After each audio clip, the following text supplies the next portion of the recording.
கதிரவன் நேர் சொந்தங்கள் அனைவருக்கும் வணக்கம். இலங்கையின் காலை நேர தலைப்பு செய்திகள். மட்டக்களப்பு மாவட்ட சிவில் சமூக செயற்பாட்டாளர் ஒருவர் இனந்தெரியாதவர்களினால் தாக்கப்பட்டுள்ளார்.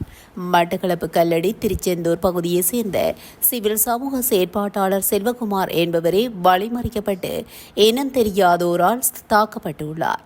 நேற்று காலை குடும்பிமலை பிரதேசத்தில் வைத்து வழிமறித்த நால்வர் அருகில் இருந்த பற்றை காட்டிக்குள் இழுத்து சென்று கைகளை பின்னால் கட்டிய நிலையில் மிக மோசமான முறையில் சராமரியாக கையாலும் தடியாலும் தாக்கியுள்ளனர்.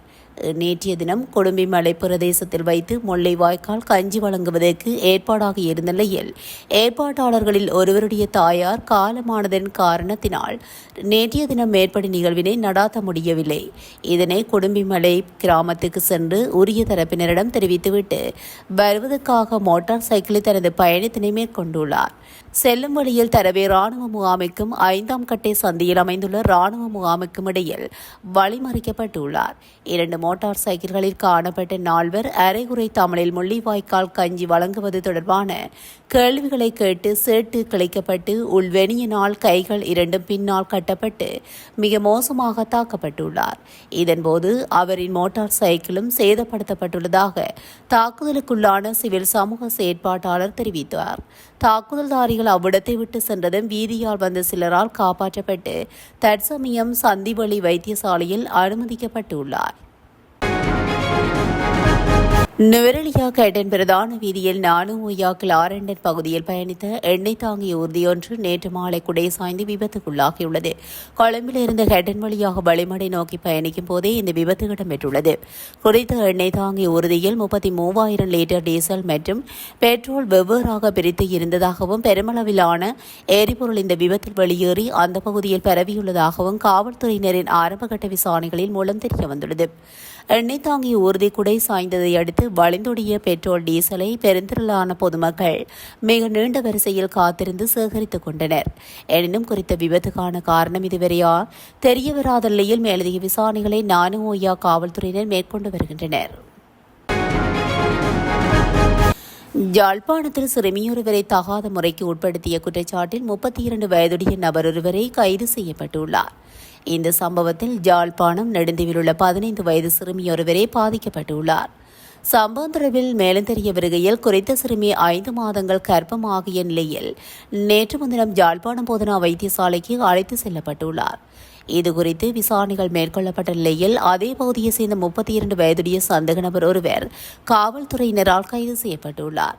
கைது செய்யப்பட்ட நபர் குறித்த சிறுமியை பல தடவைகள் தகாத முறைக்கு உட்படுத்தியுள்ளதாக விசாரணைகள் தெரியவந்துள்ளது. இந்நிலையில் சம்பவம் தொடர்பில் மேலதிக விசாரணைகளை காவல்துறையினர் மேற்கொண்டு வருகின்றமை குறிப்பிடத்தக்கது. நுவரெலியா ரம்பட பாடசாலைக்கு ஏரியில் நேற்று வேன் ஒன்று கவிழ்ந்து பாரிய விபத்தொன்று இடம்பெற்றுள்ளது. கரண்டியல்லவில் பயங்கர பேருந்து விபத்து நடந்த இடத்திலிருந்து சுமார் 1 கிலோமீட்டர் தொலைவில் இந்த விபத்து நிகழ்ந்துள்ளதாக தெரிவிக்கப்படுகிறது. நுவரெலியா ரம்பட பாடசாலைக்கு அருகில் இடம்பெற்ற விபத்தில் காயமடைந்தவர்களின் எண்ணிக்கை 19 பேர் என காவல்துறையினர் தெரிவித்துள்ளனர். நுவரெலியா ரம்பட பாடசாலைக்கு அருகில் நேற்று வேன் ஒன்று கவிழ்ந்து பாரிய விபத்தொன்று இடம்பெற்ற நிலையில் விபத்தில் சிக்கியவர்கள் வைத்தியசாலையில் அனுமதிக்கப்பட்டுள்ள நிலையில் இதில் சிறுவர்களும் உள்ளடங்குவதாக தெரிவிக்கப்பட்டுள்ளது. கிளிநொச்சி பகுதியில் பொதுமக்கள் நீண்ட காலமாக கடும் குடிநீர் நெருக்கடியை சந்தித்து வருவதாக தெரிவித்துள்ளனர். கிளிநொச்சி மாவட்டம் பச்சிலைப்பள்ளி பிரதேச செயலாளர் பிரிவில் உள்ள கிளாலி கிராம அலுவலக பிரிவில் பொதுமக்களை குறித்த விடயத்தை தெரிவித்துள்ளனர். இது தொடர்பில் மேலும் தெரிய வருகையில் கிளாலி பிரதேசத்தில் உள்ள பெரும்பாலான கிணறுகளில் நீர் உவர் நீராகவும் கடும் காவி நிறத்திலும் காணப்படுகின்றது. இதனால் பொதுமக்களால் குறித்த நீரை பயன்படுத்த முடியாத நிலைமை காணப்படுகின்றது. இருப்பினும் வேறு வழியினை குடிப்பதனை தவிர இதர தேவைகளுக்கு அந்த நீரையே பயன்படுத்தி வருகின்றனர். கடும் காவி நிறத்தில் உள்ள நீரில் ஆடைகளை கழுவுவதன் மூலம் அவை நிறம் மாறி அழுக்கு ஆடைகள் போன்று காணப்படுகிறது எனவும் பொதுமக்கள் சுட்டிக்காட்டியுள்ளனர். குடிநீருக்கு ஊரில் உள்ள சிலரின் கிணறுகளுக்கு சென்று மட்டுப்படுத்தப்பட்ட அளவில் நீரை பெறுவதோடு பிரதேச சபையினால் ஆங்காங்கே நீர்த்தாங்க தாங்கி வைத்து வழங்கப்படுகின்ற நேரம் தேவைகளை பூர்த்தி செய்ய போதுமானதாக இல்லை எனவும் மக்கள் குறிப்பிட்டுள்ளனர். தேசிய நீர் வழங்கல் வடிகால் அமைப்பு சபையின் மூலம் வழங்கப்படுகின்ற நீரை விரைவுபடுத்தி வழங்குவதோடு ஏனைய கிராமங்களில் வழங்கப்பட்டது போன்று தங்களுக்கும் இலவசமாக நீர் இணைப்பினை வழங்குவதற்கு நடவடிக்கையினை எடுக்க வேண்டும் எனவும் மக்கள் கோரிக்கை விடுத்துள்ளமை குறிப்பிடத்தக்கது.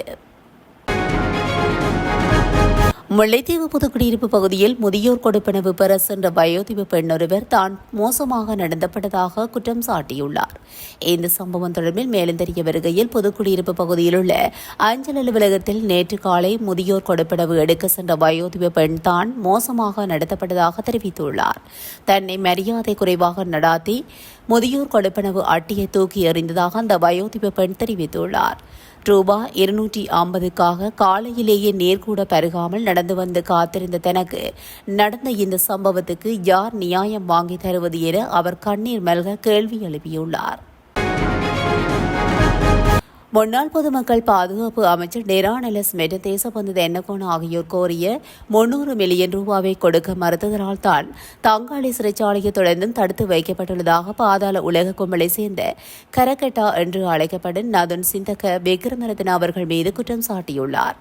நேற்று வழக்கு விசாரணைக்கு பின்னர் கொழும்பு நீதிமன்ற வளாகத்திலிருந்து போலீசாரினால் அழைத்து செல்லப்பட்ட போதே கரகட்டா இதனை தெரிவித்துள்ளார். என்னிடம் தெரிவிப்பதற்கு பல விடயங்கள் உள்ளன.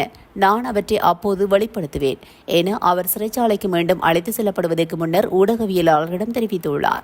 தான் தங்காளி சிறையில் தொடர்ந்தும் தடுத்து வைக்கப்பட்டிருப்பதால் மாதம் ஒன்றுக்கு 10 மில்லியன் ரூபாய் செலவு என தெரிவித்துள்ளார். 2023 ஆண்டில் கரக்கட்டா மற்றும் சலிந்து மெல்சிகா என்ற சுடு சலிந்து ஆகியோர் மடகஸ்காரில் இருந்து குற்றப்புலனாய்வு அதிகாரிகளால் நாட்டுக்கு அழைத்து வரப்பட்டனர். அதன் பின்னர் அவர் பயங்கரவாத புலனாய்வு பிரிவின் காவலில் தங்காளை பழைய சிறைச்சாலையில் தடுத்து வைக்கப்பட்டுள்ளது குறிப்பிடத்தக்கது. லெட்ரோ எரிவாயு கிரவிலப்பட்டி நிரப்பு வளாகத்தில் மேன்பவர் ஊழியர்கள் குழுவினர் முன்வைத்த கோரிக்கைகளால் நேற்று ஏற்பட்ட அமைதியின்மை தற்போது தீர்க்கப்பட்டுள்ளதாக லெட்ரோ நிறுவனம் தெரிவித்துள்ளது. இதனால் லெட்ரோ எரிவாயுவை நிரப்புவதிலோ அல்லது விநியோகிப்பதிலோ எந்த பாதிப்பும் ஏற்படாது என்றும் சேவைகள் வழக்கம் போல் தொடரும் என்றும் லெட்ரோ எரிவாயு நிறுவனம் அறிக்கை ஒன்று வெளியிட்டு தெரிவித்துள்ளது. பல ஆண்டுகளாக தமது சம்பளம் அதிகரிக்கப்படவில்லை என்றும் அரசாங்கத்தால் நிர்ணயிக்கப்பட்ட குறைந்தபட்ச ஊதியம் கூட தமக்கு வழங்கப்படவில்லை என்றும் 250 மேன்பவர் தொழிலாளர்களை கொண்ட குழுவால் நேற்று வேலைநிறுத்தம் ஆரம்பிக்கப்பட்டது. அத்தோடு அரசாங்கம் நிர்ணயிக்கப்பட்ட ஊதியத்தை வழங்குவதாக எழுத்துப்பூர்வ வாக்குறுதியை வழங்கும் வரை வேலைநிறுத்தத்தை முடிவுக்கு கொண்டு வர மாட்டோம் என்றும் அவர்கள் வலியுறுத்தியுள்ளனர். களனிவழி ரயில் பாதையில் பேஸ்லைன் வீதி மற்றும் நாராயண்பேட்ட ரயில் நிலையங்களுக்கு இடையிலான வீதி பராமரிப்புக்காக தற்காலிகமாக மூடப்படும் என ரயில்வே திணைக்களம் அறிவித்துள்ளது. இது தொடர்பில் வெளியிடப்பட்டுள்ள அறிக்கையில் எதிர்வரும் 17ஆம் தேதி காலை 9 மணி முதல் பிற்பகல் 2 மணி வரை பகுதியளவு மூடப்படும் எனவும் அதே நாளில் இரவு 8 மணி முதல் 18ஆம் தேதி காலை 5 மணி வரை முழுமையாக மூடப்படும் எனவும் அறிவிக்கப்பட்டுள்ளது. குறித்த காலப்பகுதியில் போக்குவரத்து நெரிசலை தவிர்க்க மாற்று வழிகளை பயன்படுத்துமாறும் ரயில்வே திணைக்களம் மேலும் அறிவுறுத்தியுள்ளது. பொதுமக்களின் சுகாதார பாதுகாப்பு மற்றும் போக்குவரத்து வசதிகளை மேம்படுத்துவதற்காக நாடளாவிய ரீதியில் உள்ள எரிபொருள் நிரப்பு நிலையங்களில் முதன்மை சுகாதார பாதுகாப்பு வசதிகளை வழங்குவதற்காக தேசிய மட்ட திட்டம் ஒன்று ஆரம்பிக்கப்பட்டுள்ளது. குறித்த திட்டம் நேற்று ஜனாதிபதி அலுவலகத்தில் ஆரம்பித்து வைக்கப்பட்டது. அதன்படி கிளீன் ஸ்ரீலங்கா ஜனாதிபதி செயலணி பலசக்தி அமைச்சு மற்றும் நாட்டின் 4 பிரதான எரிபொருள் விநியோகஸ்தர்களான இலங்கை பெட்ரோலிய கூட்டுத்தாபனம், ஷினோபக் எனர்ஜி லங்கா நிறுவனம் மற்றும் RM பார்க்ஸ் நிறுவனங்களுக்கு இடையிலான புரிந்துணர்வு ஒப்பந்தம் இதன்போது கைச்சாத்திடப்பட்டுள்ளது. மேலும் நாடளாவிய ரீதியில் உள்ள எரிபொருள் நிரப்பு நிலையங்களை சுத்தமான, பாதுகாப்பான மற்றும் பலவீனமானவர்கள் இலகுவாக அணுகக்கூடிய வகையில் சுகாதார பாதுகாப்பு வசதிகளுடன் கூடிய இடங்களாக மாற்றும் நோக்கில் இந்த வேலை திட்டம் முன்னெடுக்கப்படுகிறது. அதன்படி 3 வருட காலத்துக்குள் பொதுமக்களுக்காக நவீன சுகாதார பாதுகாப்பு வசதிகளுடன் கூடிய 540 இடங்களை அமைக்க எதிர்பார்க்கப்படுகிறது. அவற்றில் 100 இடங்களை 2025ஆம் ஆண்டுக்குள் முழுமைப்படுத்த எதிர்பார்க்கப்படுவதாக தெரிவிக்கப்பட்டுள்ளமை குறிப்பிடத்தக்கது. நடப்பாண்டில் இதுவரை 19,901 டெங்கு நோயாளர்கள் பதிவாகியுள்ளதாக தேசிய டெங்கு கட்டுப்பாட்டு பிரிவு தெரிவித்துள்ளது. மே மாதத்தில் மட்டும் இதுவரை 2,355 டெங்கு நோயாளிகள் பதிவாகியுள்ளதாகவும் அதன் பணிப்பாளர் விசேட வைத்தியர் சுதத் சமரவீர தெரிவித்துள்ளார். மேல் மாகாணத்தில் தான் அதிக எண்ணிக்கையிலான நோயாளிகள் பதிவாகியுள்ளதாகவும் இது 48% என்றும் அவர் குறிப்பிட்டுள்ளார். இந்த காலகட்டத்தில் சிக்குன்குன்யா நோயாளிகளின் எண்ணிக்கையும் அதிகரித்துள்ளதாக தேசிய டெங்கு கட்டுப்பாட்டு பிரிவு பணிப்பாளர் விசேட வைத்தியர் தெரிவித்துள்ளார். நாட்டில் தற்போது சின்னம்மை நோயாளிகளின் எண்ணிக்கை சற்று அதிகரித்துள்ளதாகவும் வைத்தியசாலைகளின் தற்போது நோயை தடுக்க உதவும் வெரிசெல்லா தடுப்பூசி பற்றாக்குறை நிலவுவதாகவும் தகவல் வெளியாகியுள்ளன. தனியார் வைத்தியசாலைகளில் அதிகாரிகள் சின்னம்மை தடுப்பூசி பற்றாக்குறை நிலவுவதாக தெரிவித்துள்ளனர். இந்நிலையில் தடுப்பூசி விலை 7,500 ரூபாய் முதல் 9,500 ரூபாய் வரை காணப்படுகின்றது. அரசாங்கம் வைத்தியசாலைகளிலும் தடுப்பூசி பற்றாக்குறை காணப்படுகின்றது. இதன் காரணமாக கடந்த சில வாரங்களாக கணிசமான எண்ணிக்கையிலான நோயாளிகள் தனியார் வைத்தியசாலைகளில் தடுப்பூசியை செலுத்தியுள்ளதாக தெரிவிக்கப்படுகிறது. கொரோனாகள் பல்காவெல போலீஸ் பிரிவுக்கு உட்பட்ட தெனகமுவ பிரதேசத்தில் உள்ள பௌத்த துறவிகள் மடத்தில் தாங்கியிருந்த சிறுவன் ஒருவன் கிணற்றில் விழுந்து உயிரிழந்துள்ளதாக பல்காவெல போலீசார் தெரிவித்துள்ளனர். இந்த சம்பவம் நேற்று முன்தினம் காலை இடம்பெற்றுள்ளதாக போலீசார் தெரிவித்தனர். அனுராதபுரம் பதவிய பிரதேசத்தை சேர்ந்த 9 வயதுடைய சிறுவனை உயிரிழந்துள்ளதாக போலீசார் தெரிவித்தனர். சம்பவத்தன்று மடத்தில் தங்கியிருந்த தேரர் ஒருவர் கிணற்றில் சிறுவன் விழுந்திருப்பதைக் கண்டு சிறுவனை மீட்டு உடனடியாக கொரோனாகள் வைத்தியசாலையில் அனுமதித்துள்ளதாக போலீஸ் விசாரணை தெரியவந்துள்ளது. உயிரிழந்த சிறுவனின் சடலம் குருநாகல் வைத்தியசாலையில் பிரேத அறையில் வைக்கப்பட்டுள்ளதாக போலீசார் மேலும் தெரிவித்தனர். இந்த சம்பவம் தொடர்பில் பொல்கவெல போலீசார் விசாரணைகளை மேற்கொண்டு வருகின்றனர். நீண்ட தூர பேருந்து சேவைகளுக்காக பல புதிய பாதுகாப்பு நடைமுறைகளை பின்பற்றுவதற்கு இலங்கை போக்குவரத்து சபை தீர்மானித்துள்ளது. அதற்கு அமைய 6 மணி நேரத்துக்கு மேலான எந்தவொரு நீண்ட தூர பயணத்துக்கும் 2 வெவ்வேறு பேருந்து சாலைகளின் ஒருங்கிணைப்புடன் 2 பேருந்துகளை சேவையில் ஈடுபடுத்த திட்டமிடப்பட்டுள்ளதாகவும் இலங்கை போக்குவரத்து சபையின் தலைவர் ஜீவக பிரசன்ன அறிவித்துள்ளார். சாரதிகளின் சோர்வை குறைத்து சிறந்த மேற்பார்வையை உறுதி செய்வதன் மூலம் பாதுகாப்பை மேம்படுத்துவதே இந்த நடவடிக்கையின் நோக்கம் எனவும் அவர் குறிப்பிட்டுள்ளார். போக்குவரத்து துறைசார் அதிகாரிகளுடன் நேற்று முன்தினம் இடம்பெற்ற கலந்துரையாடலை தொடர்ந்து இந்த தீர்மானம் எடுக்கப்பட்டதாக இலங்கை போக்குவரத்து சபையின் தலைவர் ஜேவக பிரசன்ன தெரிவித்துள்ளார். அதேவேளை இரவு நேரங்களில் பயணிக்கும் நீண்ட தூர சேவை பேருந்துகளை விசேட சோதனைக்கு உட்படுத்துவதற்கு போலீசார் நடவடிக்கை எடுத்துள்ளதும் குறிப்பிடத்தக்கது.